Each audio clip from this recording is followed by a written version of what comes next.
I see people that have inherited money from their parents and they might have money, but because they've got no knowledge or experience, they can't do anything.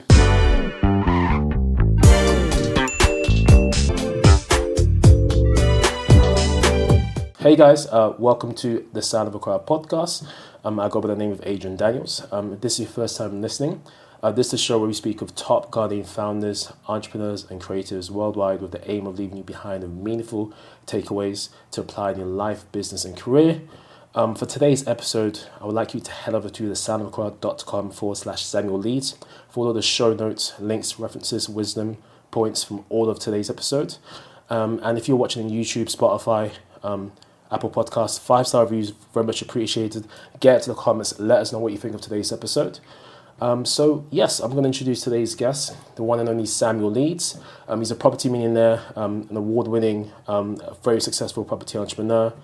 He's done so many wonderful things. You may have seen him in Eviction, The Winners on a Wednesday. You may have seen him doing outrageous financial freedom challenges out in the UK. You may have seen him doing Undercover Millionaire. He just does so much, but he's an incredible, talented guy with a big heart.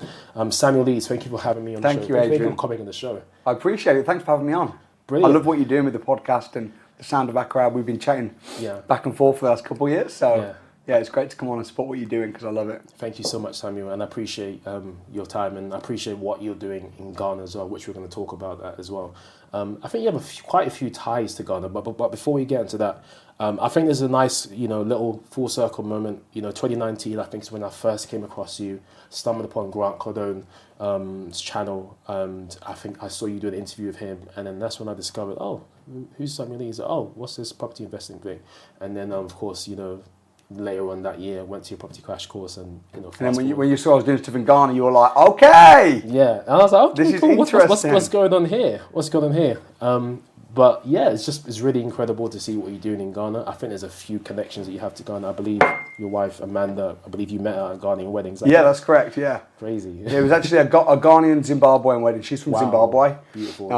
But I've always got a bit of love for Ghana, Yeah. And I'm a Ghanaian guy going to Zimbabwean wedding in September. So. Okay, there we go. And I got a lot of family from Ghana. I got family that live out there as well. Beautiful. Really? Yeah. I mean, everyone's starting to move to Ghana. I mean, you've got Bob Marley's wife, all these celebs and stuff. But we'll get into that.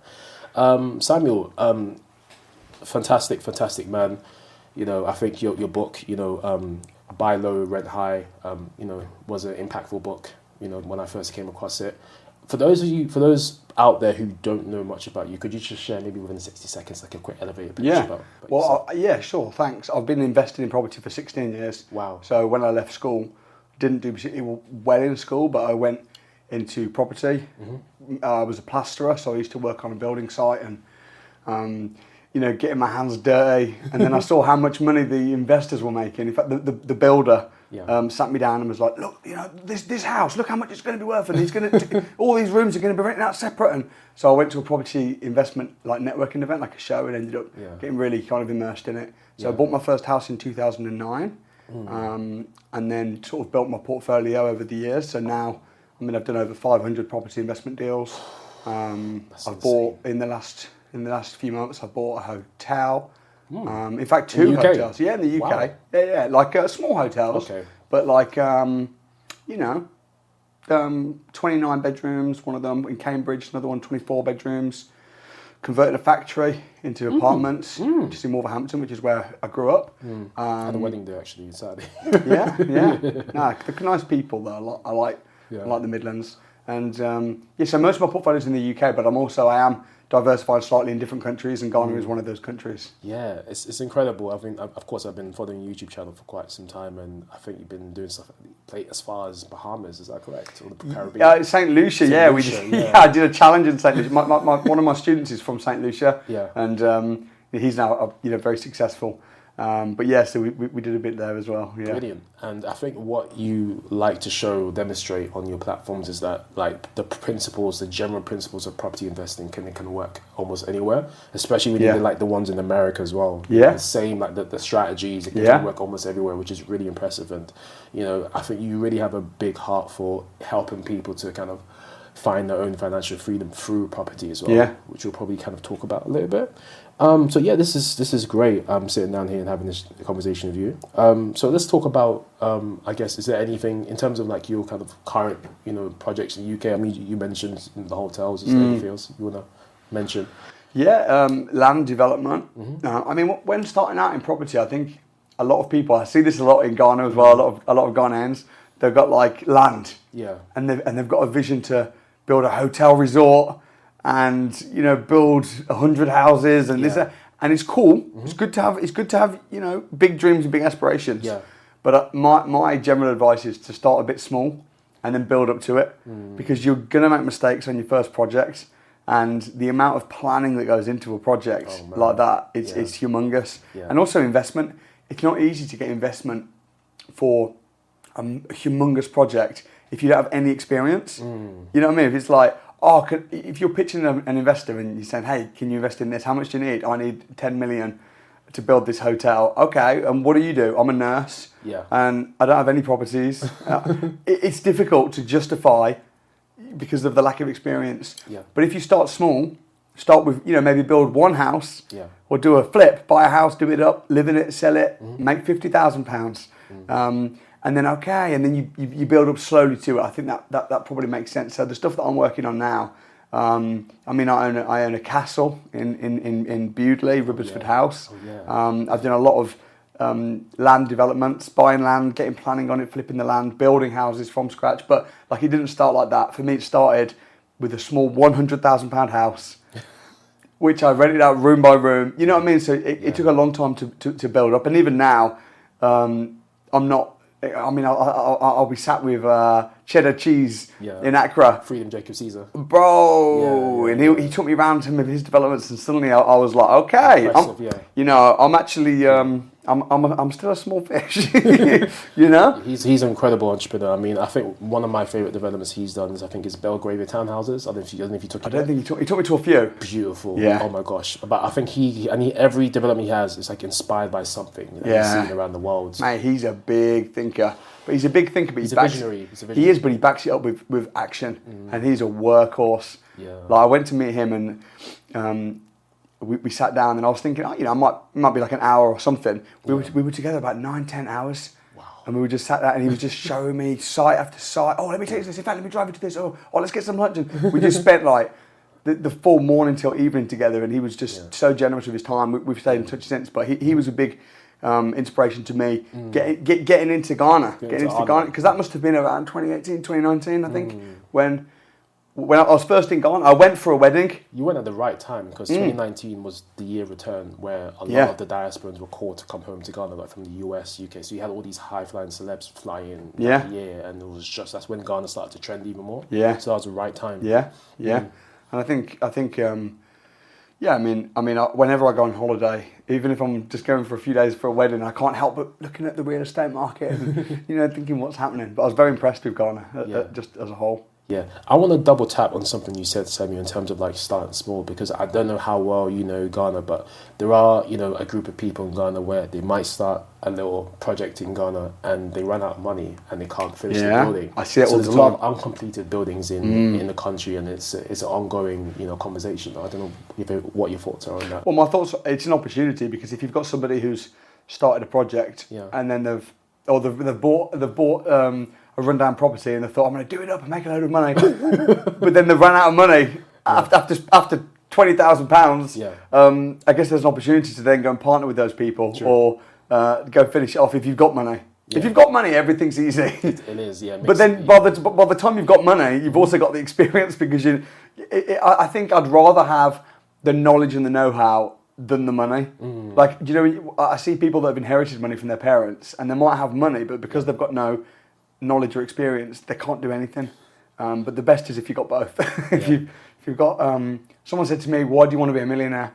And I said, it's not because I want to make £1 million, it's because I want to become the kind of person that knows how to. But opportunities are everywhere. It's honestly, it's everywhere. The opportunities, absolutely everywhere. And I think there's something you teach quite widely as well. It's quite interesting, just to hear all your perspectives in Ghana. What was your first impressions when you first came, 2018, 2019? Yeah, when I first went to Ghana, I was shocked at how developed it is. I've been to many African countries, and I can't say that Ghana's my favourite because my wife is from Zimbabwe, so she'd be upset. But I'll definitely say it's up there. Yeah, I think Zimbabwe is very underrated. I'm looking forward. Zimbabwe is incredible. Looking forward to September. Man, Zimbabwe is incredible. Now, my first impressions on Ghana were, you got beach, you got city, good culture, good food. Yeah. I was like, wow. Yeah. I did a video actually, and it went viral, and I was like, if you want to go on holiday, think Ghana. Because people don't generally think Ghana for a holiday destination. But now they are. Now they are, because I did my video. Changed the face of everything. But they are more so now. But I think I was really impressed when I first arrived, just at how. I mean, don't get me wrong. I was only in a small part, of Ghana, and it's obviously a big place. But now I think the fact that it's so developed, there's so much to do.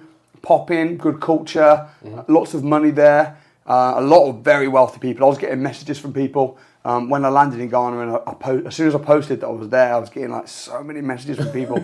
I got this site, I bought this hotel, I got this, come see it. I was like, man, I need to book a month out here. This is mad. But yeah, I was impressed, and I think the fact that it's so accessible to invest as well. Like a lot of countries, like we've built a lot of stuff in Uganda. A lot of stuff in Uganda, but if you want to invest in Uganda, it's much harder because you have to be a citizen, or you have to partner with someone who's a citizen, and they have to have the majority, so they have to have 51%, and that's the case in a lot of African countries. Whereas in Ghana, it's chill, it's calm, you can just go buy something, anyone can. So yeah, I thought, and it's really easy to get to. You can get to Ghana within about 6 hours? Yeah. Heathrow to Ghana, 6 hours. Yeah, you can get a direct BA flight to Ghana. Right. I think maybe we should get you to start an airline, Samuel, because BA is the only direct flight to Ghana. Is it? Yeah. But Virgin used to run, but they stopped. They pulled out. But BA are doing a good job. Like I went to Ghana, sleep, wake up, you're in Ghana, same time zone. That's another benefit. Sunny all year round. It's good to do business, isn't it? Would you say it's fantastic? Yeah, because when you get there and when you get back, if I want to go to Ghana for 3 or 4 days, I'm not going to get back jet lagged because I'm just going to fly overnight. Yeah. Sleep on the plane, wake up. So yeah, it's really not. And also there's. I met up when I was last there. Actually, I met up with Freezy McBones, who's a very. I'm into boxing, so he's like a very well-known boxer. And he was so approachable. He did even got in the ring, did some sparring with him. He went easy on me, but there's a lot of talent there. Athletes, so many different industries. Yeah, like boxing, music. So really. And it's safe. It's completely. It feels very, very, very safe. I can sit. Normally, if you see me in a restaurant or anywhere, I never want to sit with my back open. Yeah. I would have to sit in the corner. Whereas in Ghana, I was like, nah, man, I felt very safe. It's very safe country, honestly. And a lot of people know me in Ghana. I was getting stopped a lot. Really? Yeah, I was getting stopped. Like there's some countries if I go to, no one really knows me. Whereas in even in America, no one knows me. I never get stopped really in America. Whereas in Ghana, I kept getting stopped. I was like, damn, okay. So that was interesting. Yeah, because I think there's a lot of people that follow your stuff. So you're doing fantastic. Especially now I've started doing stuff in Ghana. Yeah. Now it's going to probably be even more so. Even more so, yeah. Because I think a lot of the diaspora kind of move in there as well, and they'll probably know about you, and they just have this like ripple effect as well. Really, really incredible. I want to talk about, I think I've seen you do quite a few projects in terms of Africa, right? Whether it's like charitable projects and maybe other investments. What do you see in terms of property real estate? Do you feel like it's maybe a vehicle, for Ghana or some people in Ghana to kind of like find their way out of poverty? Because in Ghana, the average citizen, they can't afford a property. They can't afford to go on a property ladder. It would be almost impossible for them to go on a property ladder because of the salary that they'll get. The salary that they'll get, we can probably spend that money in a second. So I mean, what's your thoughts on the average person in Ghana not being able to kind of, afford, maybe let alone build their own property? Yeah. And then the whole 2-year rent thing, I think is ridiculous. You provide renting. In order to rent, you have to pay 2 years up in advance, which is ridiculous. Yeah. Yeah. It's tough. It really is, and I can't speak necessarily. I mean, I've never been in that situation. However, I have mentored and worked with people that have started from. I was with a guy Mr. COD, who's got like a real estate business in Ghana. And he was telling me that, you know, when he started, he lived in more rural Ghana and didn't have any money, you know, slept in one room with like 10 people, kind of backstory. Yeah. And what he did was he became like a realtor where he'd find good investment opportunities, not buy them because he didn't have the money, but he learned to find and identify good opportunities, and then he'd pass them to investors. So he's not paying anything. He's not putting any money down. All he's doing is work, using his time, gaining his knowledge. And he's now, after he'd sold a bunch of deals, so he'd find a property and he'd then match it up with an investor and get like a fee. He might get paid like £3,000 each in CDs. I don't know what conversions exactly, but anyway. Sourcing fee, whatever it is. Right, sourcing fee. So he's making a chunk of money. So straight away, he's no longer got no money. Now he's got a bit of money. Now he's comfortable. But then he'd find a deal and he'd think, you know what, this deal's too good to sell, man. I want to buy it myself, but he hasn't got the money. So he'd partner with people. And he's now, I mean, I've been around his portfolio. He's driving a Range Rover. He's buying everybody dinner. Yeah. You know, his mom rang him when I was with him, and she was just like so emotional on the phone, saying, like, I would have never envisioned that anybody in our family would be able to do this. So there's many people like that. So I think the first thing is not being a victim. Even if you are starting from scratch, and if you think, oh, I wasn't born into wealth, it's hard for me. Yeah, it might be difficult, but don't be a victim. Instead, say, okay, what can I do? True. The definition of an entrepreneur is a problem solver. What problems can you solve? And if you can solve rich people's problems, it's the world's oyster, isn't it? Right. And what are rich people's problems? Maybe they're very busy. They want to invest in property. They want to dump. They're making a lot of money from their airline, whatever it is, and they want to dump money into property, but they haven't got the time. So getting around, and it's interesting as well because what I've noticed in there's like a bit of a hierarchy going on sometimes, and it's like I see people that have got nothing in Ghana. I'll be spending time with them, mentoring them, whatever, and then they'll go to a property or a business networking event and they'll get proper shunned because people can just tell that they're from their accent or they're from the rural areas, and it's very interesting. So it isn't easy, and I'm not going to stand here and say, if you're starting from rural Ghana and you've got nothing, it's easy, because it's not easy. And even when I'm doing a financial freedom challenge myself, and I'm as a social experiment, I'm starting again from scratch. I've still got my knowledge, I've still got my backstory, I'm still, it's interesting. But I would say, if someone's done it before, it's possible. Look at all the people who have started from nothing, who have become something. If it's possible for them, it's possible for you. Is it going to be easy? No, but it's possible. So work on yourself. Work harder on yourself than you do on your job, and ultimately you'll be paid what you're worth. You'll be paid so you need to become more valuable. If you want people to invest in you, become more investable. It's absolutely true. And you're just reminding me about your undercover millionaire challenges. It reminded me also about the Grant Cardone's one, undercover billionaire. I watched that, man. Impressive to see. His came after mine, just for the record. Yeah, after you. Because some people say, "Oh, did you base it on it?" I'm like, I did mine first. You did. Mine was in 2018. His was like 2020. Yeah, you did. You actually did. Yeah, and just to see you two go out, it's just. But he did amazing. Yeah. He's a mentor of mine anyway. Grant Cardone is again similar to Cheddar. When just looking at the stuff he does, I've spent time with Grant Cardone looking at the developments that he does. It's good to always remember where you came from, but also look at someone who's ahead of you and just be inspired. And unless you can learn to celebrate people's success that are celebrating more than you ain't going to have that success. 100%. When you celebrate other people's success that are succeeding more than you, it's almost like you're giving God the green light to give you that same success. I love that, yeah. And I'm a fan of that as celebrating people. And then when your time comes, I believe God will, put you in a position when the time comes for you to be celebrated as well. 100%. What goes around comes around. Yeah. Speaking of development, Sammy, I know you got some developments going on in Ghana. Would you mind talking about some of that? Yeah, sure. So there's a few things going on that I've got in Ghana. So I don't like to talk about things until they're done, until they're complete. Yeah. But we've we invested in a development in Roman Ridge. Fantastic area. Very, very nice area. So that's all complete now. Wow. So I went out there and. Did you JV with the investor or? No, so that was an off plan. So, but we were reasonably involved. So I went out there when I was at the wedding. And I thought, right, I want to invest. What is there? What can I do? So I met up with a bunch of developers that have got big sites.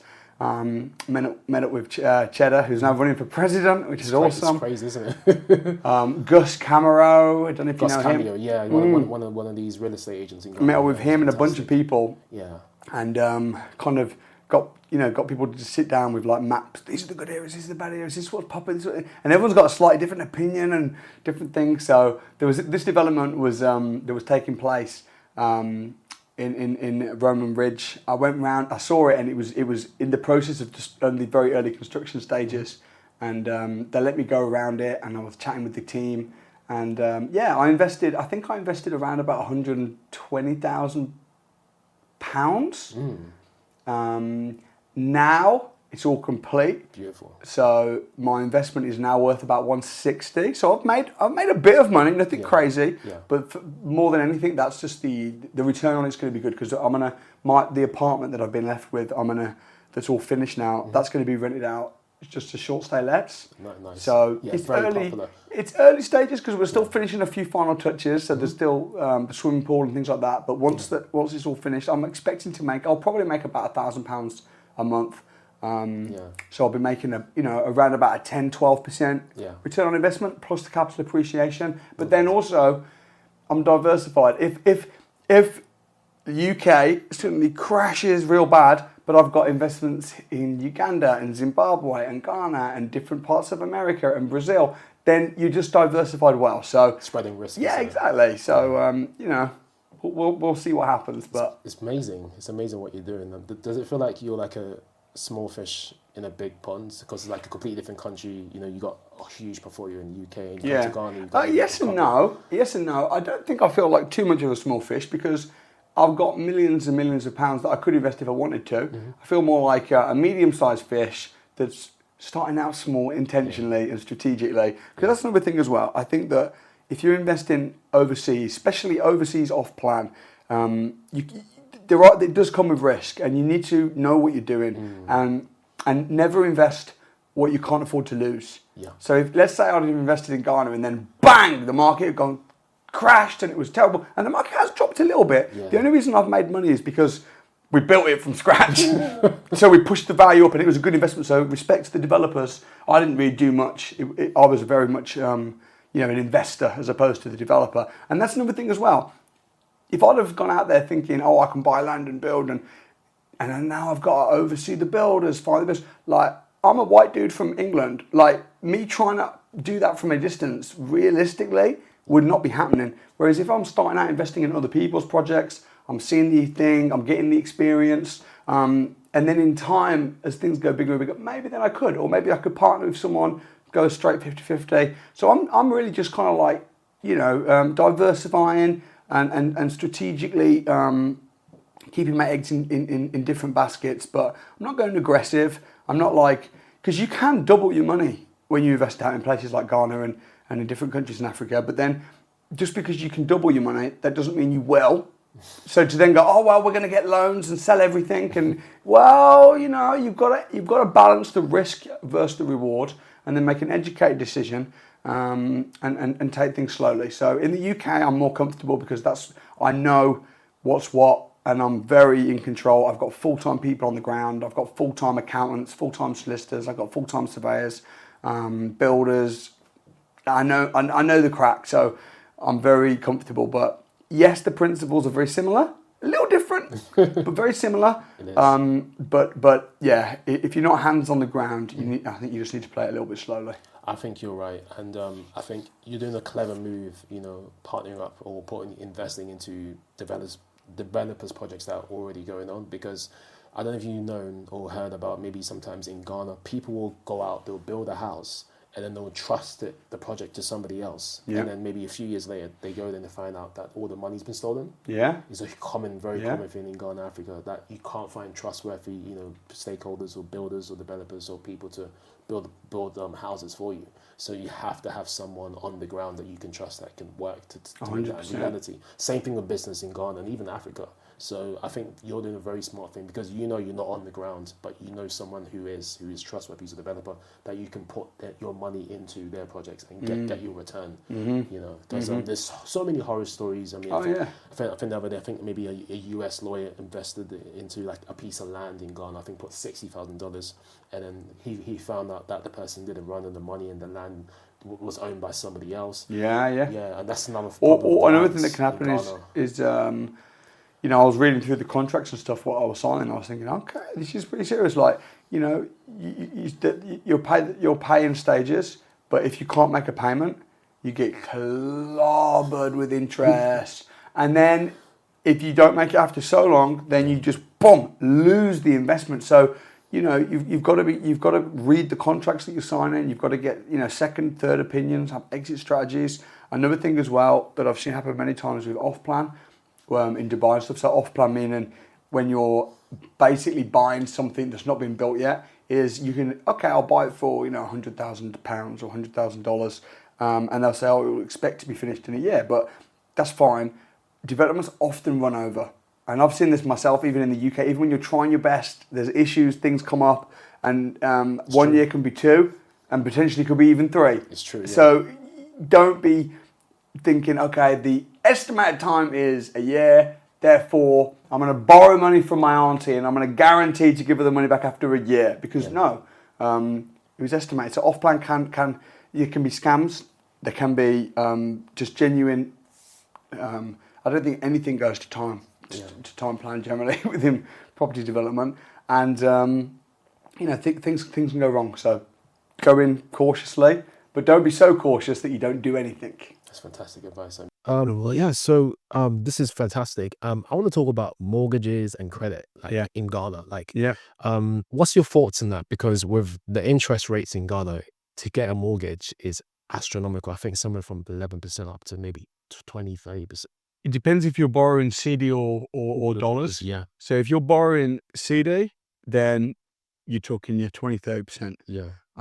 If you're borrowing dollars, then it's around 11%. That's my understanding from what from my research. No, you're right. It's correct because diaspora mortgages are a lot cheaper. Yeah. But the interesting thing is, it's not as straightforward. Some people would say, "Oh man, 20% or even 30%. That's ridiculous." But is it? In the grand scheme of the returns you're going to get? Not necessarily. This is the thing. If you borrow, let's say you borrow 1 million CDs, and you're paying 30% a year, right? That means every year you're paying 300,000 CDs back, which is astronomical. But I know people. I was with a developer called Joe, who's a big developer in Ghana, and he says, yeah, but if you borrow 1 million CDs and you have to pay 30%, the CDs are, because of inflation and everything, are dropping. By the time you go to pay it back, 1 million CDs is pennies. So you've got to balance everything out. And again, you've also got to look at, like, for if you take out a loan for $1 million and you're paying 11%, okay? Paying 11%, that's 100,000 approximately a year. Yeah. But then you've got to look at, well, what am I making? True. You know, so it's all kind of relative. Yeah. But a lot of stuff is done cash in Ghana because of the interest rate. Yes, so a lot of stuff is done cash. So I mean, you love to leverage. I know you love to leverage, you know, mortgages, because I know you talk about good debt and bad debt. Yeah. But leveraging it to build your portfolio. But within Africa, is not always the case. As those that are cash rich are able to kind of, you know, make that leap. Yeah, or you can partner with people. There's a lot of people that do that. They don't borrow money, but they'll give a percentage of the profits. So they'll say, hey, listen, I need 100 grand. I'm not going to get a loan because it's too expensive. But what I will do is, if you want to put the money in, you got cash, I'll do the whole project, and then we can split the profit at the end. So that's a smart possibility as well. Yeah, it's incredible as well. And land in Ghana is ridiculous. Like, in terms of like making sure that you know who owns the land and doing the due diligence. It's not easy. It's not easy. So many horror stories. It's so hard. Yeah, and that's something that I find difficult, because in the UK, I'll drive past a piece of land. I think, I wonder who owns that. I'll get home. I'll go on Nimbus Maps. I'll see it. I can see a nice clear boundary around it. Click on it. I can see who owns it. I can see when it was bought. I can see it's all the data's nice. It's clean. But things are more difficult in when you go overseas, like even in Ghana. I'm not sure if it's quite that simple. I've certainly not found a software yet, but It's changing. I'm sure it is. In season 5, I interviewed SESO Global, so that Canadian Ghanaian kind of group out there. They're like a property company, and they're doing land acquisition backed by the blockchain and things like that, so people can buy land securely and have all the due diligence kind of done for them. So they're trying to get into that space, and they're trying to solve that problem. But that's a huge problem in Ghana, and I think in Africa as well, where someone will try and buy land, and then turns out that somebody else owns that land, and it backfires against them. They lose their money, and it's just horrible. Bad stuff. Yeah, you got to be careful. You definitely always look at the worst case. You really, really got to be careful. I think you always talk about doing your due diligence and just looking at all of the different worst case and best case and the normal case scenario. What do you think a lot of people worry about? They say, oh, you could buy land and then the government will just take it off you. But I'm thinking, I'm not sure. I mean, yeah, we might have certain historical things, but I think you're pretty generally safe if you do your research properly and you've got the title deeds and you own it. Yeah, not necessarily the government. I think it's owned like ancestors. Like with Ghana, the land is usually owned by like a lot of like land chiefs and stuff. So that's another thing that Ghana has that you won't really see in the West. So it's not necessarily the government. It'd be more kind of like the land chiefs may kind of come for you, or whether that the landowners then that come for you. But usually once you buy land, Ghana usually like 100 years, kind of like you're good in that kind of respect. Yeah. Great. I mean, what other countries are you kind of getting involved in terms of like property investing? I mean, I've got students all over the world, so I'm pretty clued up as to, wow. I think we've got students now in 47, 48 countries. Africa. Not just in Africa. All around the world. All around the world. Brilliant. I mean, I've personally visited, I've spent time in 11 African countries. Yeah. Invested in a few. Yeah. So we're investing pretty heavily in Uganda. So Uganda, we've built 2 schools. One of them's got 2,000 pupils. Ooh. So pretty decent size. We're also incredible, Samuel. We're in the process of building, pretty much finished now, a hospital. Wow. Yeah, which is big. That cost over £1 billion Ugandan shillings, which in pounds is about £250,000. But that's nice, and that's because I spent time in hospital when I was in Uganda. I broke my leg. Oh wow. And I saw a need for a hospital. Yeah. Yeah, we've done. I've got a few bits and bobs going in the States as well. I've partnered. I've invested in. We're investing at the moment in a deal in Portugal, which I'm not going to own it. It's just like a loan to a student. So yeah, different things. Nothing crazy. 95% of my portfolio is in the UK, and I definitely wouldn't want to go like scattergun and just suddenly buy a load of stuff in loads of different countries. But I'm slowly and strategically going international with my property investment and property development business. Yeah. And certainly with the education stuff, because my training business in 2020 we went online. So that's why now we've got students. We used to have students just pretty much in the UK, but now we've got students in Africa and America. COVID, didn't they? Just businesses to opportunities across the world. Exactly. Yeah. So I'm still running. I'd consider myself a British UK entrepreneur, but definitely with a global mindset now. Sure. Yeah, I love what you're doing, because I think for you it's not just about building your wealth and all of that stuff, but you're also giving back. You're using your wealth for good causes. Like I see people like Mr. Beast, like the projects that he's doing is incredible in Africa as well, and to see you do that as well. Yeah, but I think as well in Africa, there's a lot of opportunity. But when you're making money out, like if you're doing a deal in Africa and you might make 100 grand, I feel like you've got a personal responsibility to then, you've got a responsibility to also give back and to help other people. I love that. But before you can help other people, you've got to be successful. Yourself, really. You've got to help yourself first. If you can't help yourself first, then you can't go out and help more people that day you want to help. Yeah. Brilliant conversations. What are some of is there any kind of favorite developments that you've seen out in Ghana, or particular that you? Cheddars. Cheddars, yeah. Yeah. Which one? Number one. It's amazing, isn't it? Yeah. And I think the location is spot on. Like, so Oxford Street, Man, yeah, the most popular streets in Ghana, in Accra. I went to school just further down the road, Morningstar. So when you're driving down that road, you can see it from afar. It's like a skyline. so clever what he's done as well in terms of how he's like combined the hotel business with the like medium term apartments. It's kind of like a cross between a hotel and an apartment block. Yeah, it's like an apart hotel type thing. Yeah. And it's expensive to stay there. It is, yeah. Thousands of dollars a week, but people are paying it. And that's the thing. Yeah. You've been to Ghana in Christmas period? Where? Christmas time, Ghana. Not. But you've heard Albert Hub. Oh, mate, I hear all the stories. I will go though. I'm going to go one of the years for Christmas. Normally we're in Zimbabwe for Christmas. Oh, really? Yeah. That's beautiful. I'm sure. I think Christmas in Africa, full stop. Yeah. Experience. But I think Ghana, I've heard it's next level over Next Christmas. level, but it's too much traffic. So I don't like it. Yeah. But the occupancy rates, I think, with service accommodation is outrageous. I think 90-something%.